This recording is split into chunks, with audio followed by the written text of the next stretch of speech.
आज आपण जाणून घेऊया तुकाराम बीज म्हणजे काय. संत तुकाराम महाराज हे इसवी सन 17व्या शतकातील वारकरी संत कवी होते. त्यांचा जन्म देहू या गावात झाला. पंढरपूरचा विठोबा हे तुकारामांचे आराध्य दैवत होते. तुकाराम महाराजांना वारकरी जगद्गुरू म्हणून ओळखतात.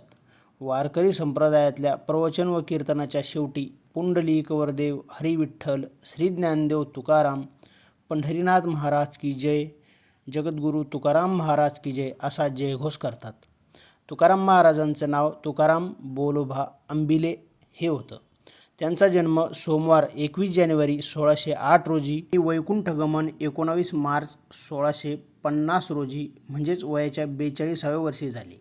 आणि हाच दिवस म्हणजे तुकाराम महाराज यांचा वैकुंठगमनाचा दिवस म्हणजेच तुकाराम बीज म्हणून मानला जातो. महाराष्ट्रात तो साजरा केला जातो.